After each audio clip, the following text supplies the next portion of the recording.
What is a Japanese spider crab? They may look like something from a 1950s sci-fi film, but Japanese spider crabs are gentle giants. And giants they are. Of the 60,000 species of crustaceans on Earth, Japanese spider crabs are the largest, spanning up to 12.5 feet from the tip of one front claw to the other. They're also one of the world's largest arthropods, animals with no backbone, external skeletons, and multiple jointed appendages. In this crab's case, those appendages are its 10 legs. Japanese spider crabs live on the Pacific side of Japan as far south as Taiwan, and at chilly depths ranging from 164 feet to as low as 1,640 feet. They spawn at the shallower end of that spectrum. They thrive in temperatures of about 50 degrees. In these waters, their mottled orange and white bodies, cream-colored undersides, and spiny, oval carapaces blend in with the rocks on the ocean floor. Those round shells and long legs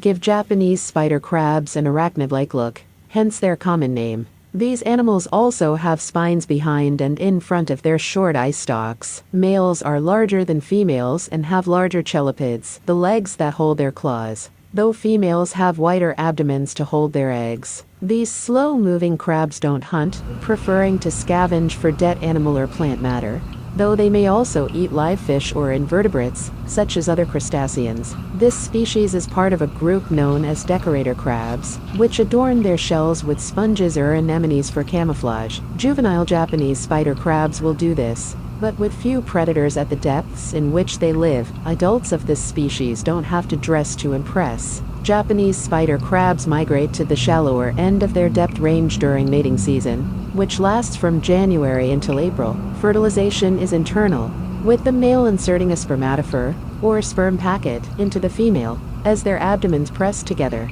The female's abdomen, also called the apron, is where she carries the fertilized eggs. These enormous animals start out tiny. Females produce more than 1 million eggs that are about 0.03 inches each. Not many will survive to hatch, but those that do will emerge after about 10 days and get no parental care. They molt for the first time about 9 to 12 days after they hatch. Researchers have observed that a molt of a single Japanese spider crab in captivity took 103 minutes, and the crab's growth rate was nearly 22%. Japanese spider crabs have not been evaluated by the International Union for Conservation of Nature, but the catch of the species has declined in recent decades. They aren't subject to large-scale commercial fishing because they live at such depths. When they are fished, however, they're caught in small trawl nets. They are considered a delicacy in Japan, but fishing for them is prohibited in Japan during their breeding season to allow their numbers to increase.